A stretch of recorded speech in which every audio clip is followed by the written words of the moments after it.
Guys आज हम करेंगे नेक्स्ट टॉपिक चैप्टर 6 स्टाफिंग का। बिजनेस स्टडीज़ क्लास 12th का चैप्टर है जो। और ये जो टॉपिक आज हम करेंगे ये बहुत ज़्यादा इम्पॉर्टेंट टॉपिक है और लास्ट टॉपिक है इस चैप्टर का। और इम्पॉर्टेंट इसलिए क्योंकि इसमें से बहुत ज़्यादा केस स्टडीज़ क्वेश्चंस बनते हैं और साथ ही साथ इसमें जो है डिफरेंस का क्वेश्चन मेनली बनता ही बनता है। ठीक है, तो टॉपिक है ट्रेनिंग एंड डेवलपमेंट का। अगर अभी तक आपने मेरे चैनल को सब्सक्राइब नहीं किया है तो प्लीज़ सब्सक्राइब कर दें, बेल आइकन को क्लिक करना ना भूलें कि आने वाली न्यू वीडियो की नोटिफिकेशन आपको टाइम पर मिल जाए।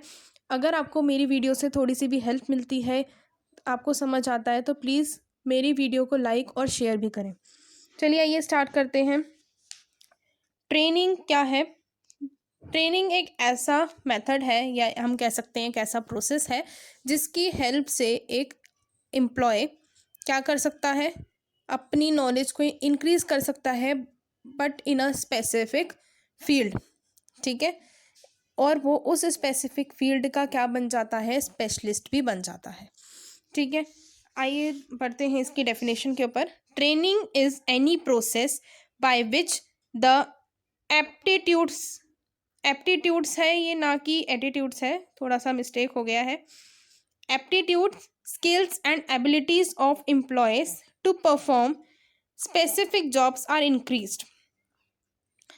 It is a process of learning new skills and application of knowledge. It attempts to improve their performance on the current job or prepare them for any intended job. यानी training एक ऐसा process है जिसमें हम क्या देखते हैं, उस स्पेसिफिक जॉब की जो उस एम्प्लॉयज़ की एबिलिटीज़, स्किल्स और एप्टीट्यूड देखते हैं कि वो उस स्पेसिफिक जॉब को कितने अच्छे से कर सकता है। इस प्रोसेस के अंदर हम उनको नई नई चीज़ों को सिखाते हैं, नई स्किल्स को सिखाते हैं, उनकी नॉलेज को इंक्रीज़ कराते हैं, उनकी परफॉर्मेंस इंक्रीज़ कराते हैं जो जॉब वो कर रहे हैं, और उनको प्रिपेयर कराते हैं कि आगे अगर इस जॉब में कोई जैसे कॉन्सिक्वेंसेस हो जाते हैं, कोई नेगेटिव सर्कमस्टांसेस आ जाते हैं, तो वो उनको कैसे हैंडल कर सके। यानी जो जॉब वो कर रहे हैं उसी के लिए ही उनको प्रिपेयर कराया जाता है। ठीक है, फिर इसके अंदर नेक्स्ट डेफिनेशन आती है। ट्रेनिंग डेवलपमेंट के टॉपिक के अंदर मेनली 3 डेफिनेशंस होती हैं। एक होती है ट्रेनिंग, देन सेकेंड होती है एजुकेशन और देन थर्ड होती है डेवलपमेंट। और तीनों ही बहुत ज़्यादा इंपॉर्टेंट है, इनके बीच में डिफरेंस भी कई बार पूछ लिया जाता है।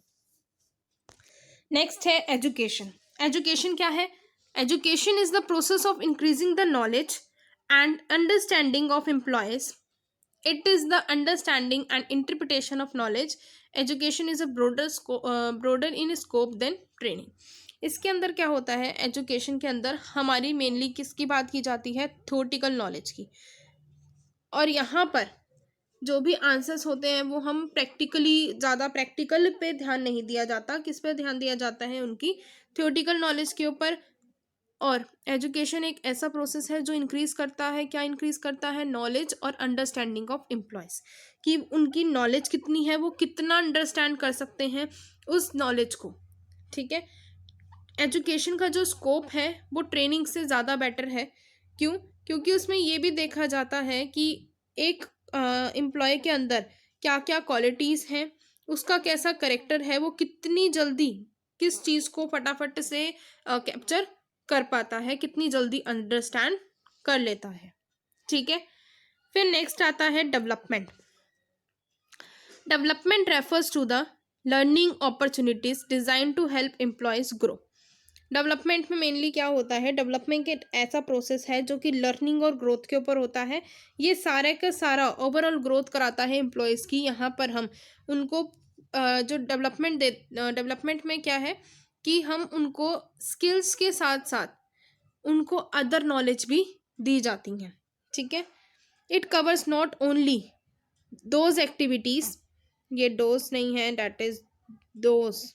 ठीक है, those activities which improve job performance, जो कि जॉब परफॉर्मेंस को इम्प्रूव करती है, but also those which bring about growth of the personality, help to individuals in progress towards maturity and actualization of their potential capacity, so that they become not only a good employees but better than man and women, यानी इसमें हम उनको क्या सिखाते हैं, क्या उनकी personality को भी ग्रो करते हैं कि वो एक सिर्फ अच्छे एम्प्लॉय ना बने, बल्कि सोसाइटी के लिए भी एक अच्छे आदमी और एक अच्छी वुमेन की तरह बने रहें।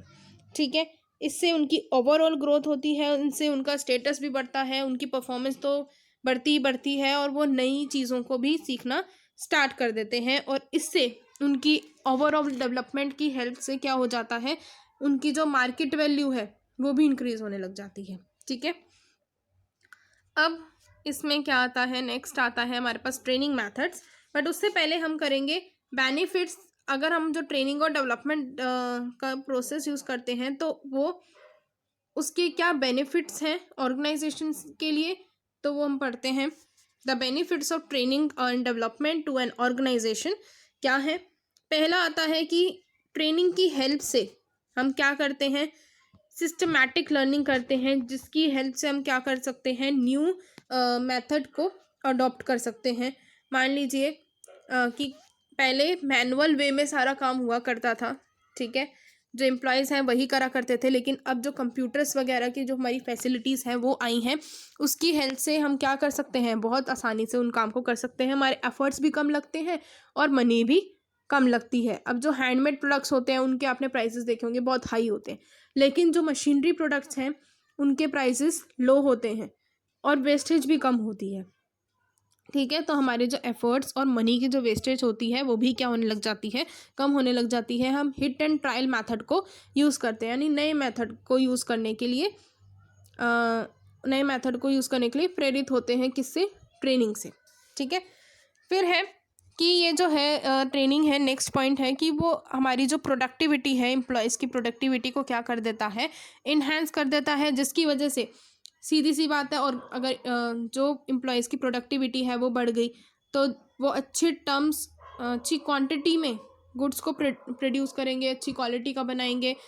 उससे क्या होगा, जो ऑर्गेनाइजेशन है उनके जो प्रॉफिट्स हैं वो क्या हो जाएंगे, बढ़ जाएंगे।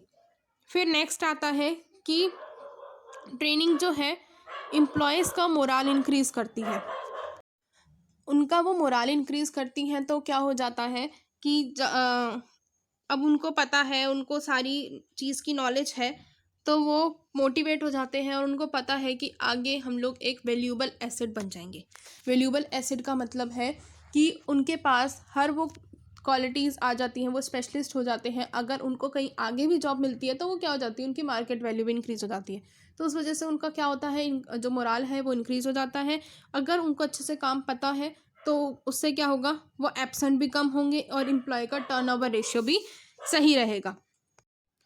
फिर इसमें नेक्स्ट पॉइंट आता है कि जो ट्रेनिंग है वो क्या करती है, उन एम्प्लॉयज़ को इतना कैपेबल बना देती है कि अगर हमें कभी फ्यूचर मैनेजर को क्या कहते हैं, उसको पोस्ट देनी हो किसी एम्प्लॉयज़ को, तो हम आसानी से दे सकते हैं, या किसी मैनेजर की एब्सेंस हो तो वो इमरजेंसी के टाइम पर काम आ सकता है।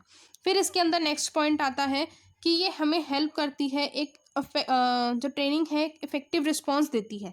कैसे, जैसे ही हमारी जो इन्वायरमेंट है वो चेंज होता है, जैसे टेक्नोलॉजिकल इन्वायरमेंट चेंज हो रहा है या इकोनॉमिक इन्वायरमेंट चेंज हो रहा है, तो उससे क्या होगा, एम्प्लॉयज़ जो हैं वो तो अच्छे से काम कर रहे हैं, एफिशिएंटली काम कर रहे हैं, हर चीज़ का ध्यान रख रहे हैं, क्योंकि उनको क्या है, ट्रेनिंग मिली पड़ी है और उनकी जो नॉलेज है वो इंक्रीज़ हो चुकी है। तो जब उनकी नॉलेज इंक्रीज़ हो चुकी है तो उससे क्या होगा, वो फटाफट से क्या कर लेंगे, उस इन्वायरमेंट को कैप्चर कर लेंगे कि हाँ, कौन सा इन्वायरमेंट चेंज हुआ है, तो उसके प्रति जो चेंजेस हैं वो लेकर आएंगे ऑर्गेनाइजेशन के अंदर। उससे बेनिफिट ऑर्गेनाइजेशन को अपने आप ही मिल जाता है। कई लोग कहते हैं कि ट्रेनिंग एक एक्सपेंस है, लेकिन ट्रेनिंग एक एक्सपेंस नहीं है, एक इन्वेस्टमेंट है। क्यों है इन्वेस्टमेंट? वो इसलिए क्योंकि जैसे ही हम ट्रेनिंग प्रोवाइड करते हैं तो उसका बेनिफिट डायरेक्ट कहो या इनडायरेक्टली कहो, तो वो ऑर्गेनाइजेशन को मिलता ही मिलता है। उनका प्रॉफिट्स इंक्रीज हो जाते हैं, उनकी रेपुटेशन बढ़ जाती है, उनके जो वर्कर्स हैं वो इतने कैपेबल हो जाते हैं कि दूसरी ऑर्गेनाइजेशन से अच्छे से compete कर लेते हैं। वो सर्वाइव करने के लिए रह जाती है, ऑर्गेनाइजेशन अच्छे से सर्वाइव करती है। यानी बहुत सारे जो बेनिफिट्स हैं वो ऑर्गेनाइजेशन को इनडायरेक्टली मिल जाते हैं। तो ये एक एक्सपेंस नहीं होता ट्रेनिंग, ये एक इन्वेस्टमेंट होती है। ठीक है, फिर नेक्स्ट है benefits to the employee. Employee को क्या बेनिफिट मिलते हैं अब ट्रेनिंग से? उनकी जो स्किल्स हैं, जो नॉलेज हैं, वो इम्प्रूव हो जाती हैं, वो बेटर करियर अपना बना सकते हैं फ्यूचर में। ठीक है। जैसे फिर नेक्स्ट आता है कि परफॉर्मेंस उनकी इंक्रीज हो जाती है, तो वो इंडिविजुअल क्या कर सकता है, ज़्यादा पैसा कमा सकता है। कैसे? अब हर चीज़ की उसे नॉलेज है, तो वो अपने सीनियर को बोल सकता है कि अब मैं हर चीज़ के लिए कैपेबल हूँ, तो आप मेरी सैलरी बढ़ाओ, और वो हक से बोल सकता है। ठीक है। फिर आता है कि जो ट्रेनिंग है वो एम्प्लॉयज़ को ट्रेनिंग जो है एम्प्लॉयज़ को हेल्प करती है कि वो अच्छे से मशीन्स को हैंडल कर सके। अगर पहले ही आप लोग मैनुअली काम कर रहे होते, हाथों से ही सारे अकाउंट्स बना रहे होते, ठीक है, तो आपको हाथों पर ही अकाउंट्स बनाना अच्छा लगता। ठीक है। अब कंप्यूटर्स आ गए, अब आपको नहीं पता कि कौन सा काम क्या करना है, तो आपका काम सही नहीं होगा। जब तक आपको ट्रेनिंग नहीं प्रोवाइड कराई जाएगी, तो आप उस काम को एफिशिएंटली नहीं कर सकते। ठीक है। तो वो मशीन को हैंडल करने के लिए भी एम्प्लॉयज़ को ट्रेनिंग दी जाती है, जिनसे वो बहुत अच्छे से काम कर लेते हैं और अच्छे से हैंडल कर लेते हैं। अगर कोई काम थोड़ा रिस्की है, तो उसमें एक्सीडेंट के चांसेस भी कम हो जाते हैं, अगर उनको हैंडल करना आ गया मशीन्स को। ठीक है। अब नेक्स्ट आता है इसमें कि जो ट्रेनिंग है वो एम्प्लॉयज़ का सेटिस्फेक्शन और मोराल दोनों इंक्रीज करती है। क्यों इंक्रीज हो जाता है? क्योंकि उनको पता है हमारे पास हर टाइप्स की स्किल्स हैं, हम इस चीज़ में, इस फील्ड के अंदर स्पेशलिस्ट हैं, तो उनसे क्या हो गया, उनका मोराल भी इंक्रीज हो गया, उनका सेटिस्फेक्शन लेवल भी बढ़ गया, और साथ ही साथ उनको ये भी पता है कि अगर वो इस कंपनी, इस ऑर्गेनाइजेशन को भी अगर वो छोड़ना चाहें कभी भी इन केस, तो उनकी जो मार्केट वैल्यू है वो बहुत ज़्यादा है, क्योंकि हर चीज़ की तो उनको नॉलेज है। तो मार्केट में क्या होता है वो देखा जाता है, पर्सन किसके पास कितनी स्किल्स हैं, कौन नई टेक्नोलॉजी को बहुत अच्छे से जानता है, तो उनकी क्या हो जाती है, एम्प्लॉयज़ की जो मार्केट वैल्यू है वो इंक्रीज हो जाती है with the help of training. अब इसके अंदर आता है next topic, difference between training and development. Difference क्या है ट्रेनिंग और डेवलपमेंट के अंदर? ट्रेनिंग क्या है? एक ऐसा प्रोसेस है, it is a process of increasing knowledge and skills. Skills और नॉलेज को इंक्रीज करने का प्रोसेस है। वेदर डेवलपमेंट, दूसरी तरफ डेवलपमेंट कौन सा है कि प्रोसेस है लर्निंग एंड ग्रोथ का। ठीक है। आप सीखोगे, उससे आपकी ग्रोथ होगी। इसमें प्रैक्टिकल नॉलेज का भी ज़्यादा ध्यान रखा जाता है डेवलपमेंट के अंदर। ठीक है। फिर नेक्स्ट है ट्रेनिंग। ट्रेनिंग क्या होता है कि it is to enable the employees to do job better. इससे क्या होता है, ट्रेनिंग इसलिए दी जाती है कि जो पर्सन्स हैं, जो एम्प्लॉयज़ हैं, वो उस जॉब को बहुत आसानी से, बहुत अच्छे से कर सकें। और डेवलपमेंट का प्रोसेस क्यों किया जाता है कि उनकी ओवरऑल डेवलपमेंट हो एम्प्लॉयज़ की। ठीक है। फिर नेक्स्ट थर्ड पॉइंट आता है इसके अंदर कि ये जॉब ओरिएंटेड प्रोसेस है। ट्रेनिंग क्या है? जॉब ओरिएंटेड प्रोसेस, और development is a career oriented process. ठीक है। फिर नेक्स्ट है training methods. Next topic is training methods. Training के दो मेथड होते हैं मेनली। पहला होता है on the job training and second is of the job training. पहला मेथड क्या है on the job training? On the job training में हम ये देखते हैं कि देखते नहीं है, जो ट्रेनिंग दी जाती है वो जॉब में ही दी जाती है। जॉब में देने का मतलब है कि जो पर्सन जहाँ जिस पोस्ट पर काम कर रहा है, ठीक है, नया एम्प्लॉय आया है, उसको हमने मान लीजिए प्रोडक्शन डिपार्टमेंट के लिए रखना है, तो वो साथ के साथ काम भी करता रहेगा, और साथ के साथ क्या होता रहेगा, उसको हम ट्रेनिंग भी प्रोवाइड करते जाएंगे। ये ट्रेनिंग जो है वर्क प्लेस पर ही प्रोवाइड कर दी जाती है, जहाँ पर पर्सन को एक्चुअली वर्क करना होता है। नेक्स्ट है of the job training method. Of the job training method में क्या होता है, जहाँ उसे काम करना है उससे दूसरे प्लेस पे ले जाके काम कराया जाता है, वहाँ अलग से ट्रेनिंग दी जाती है कि वो आकर यहाँ पर अच्छे से काम कर सके। तो इन दोनों मेथड्स का एक on the job training method को हम क्या कह सकते हैं, एक और नाम से जान सकते हैं कि लर्निंग वाइल डूइंग। लर्न जब भी कर रहे हैं, जब हम काम भी कर रहे हैं, साथ साथ लर्निंग भी हो रही है।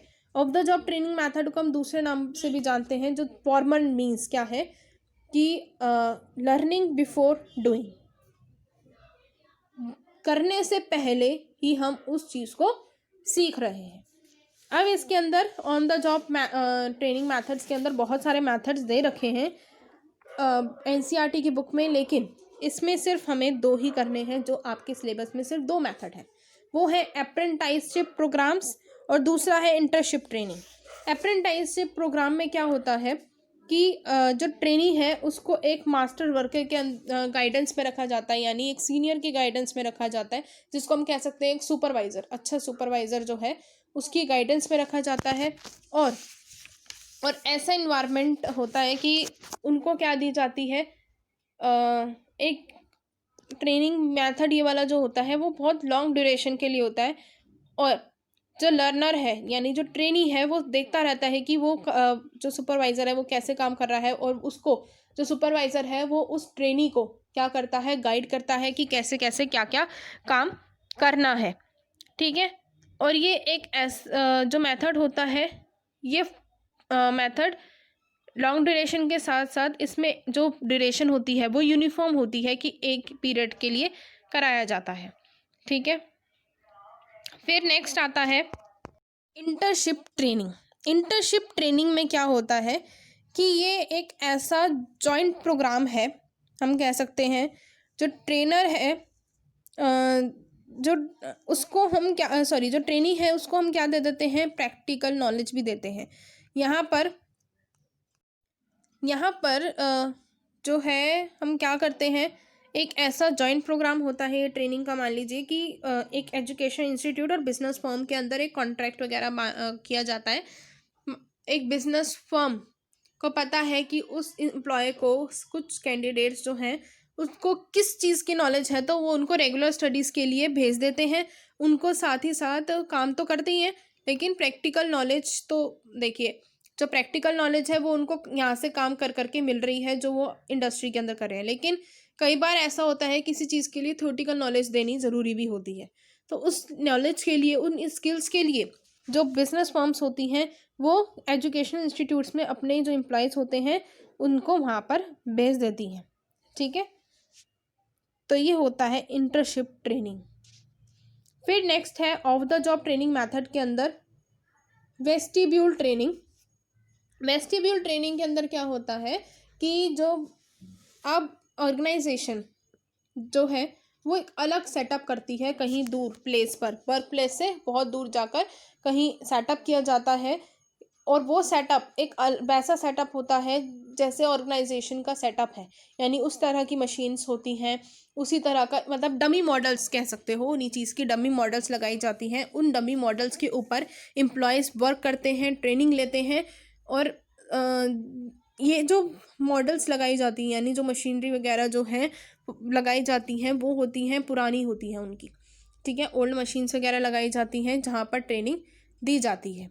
फिर इसके अंदर वैसे ही पूरा इन्वायरमेंट क्रिएट किया जाता है जिस इन्वायरमेंट में आकर उन्हें ऑर्गेनाइजेशन के अंदर काम करना है।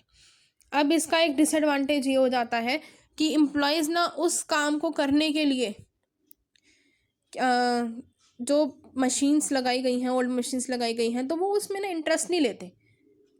ओल्ड मशीन्स पर काम करने का मज़ा नहीं आता उनको, तो वो इंटरेस्ट से काम नहीं करते अच्छे से। कई बार ये हो जाता है इसका रिजल्ट बैकवर्ड चला जाता है, यानी अच्छे से नहीं सीख पाते वो। और इसी तरह से एक ऑर्गेनाइजेशन को भी इसका डिसएडवांटेज ये रहता है कि उनको पूरा का पूरा सेटअप करना पड़ता है, जिसकी वजह से क्या हो जाती है, उनकी एक्सपेंसेस जो है वो बढ़ जाती हैं, मनी जो खर्चा है मेनली सारा बढ़ जाता है। तो यही था आज का टॉपिक, और आज यहाँ पर ये चैप्टर हो जाता है कंप्लीट।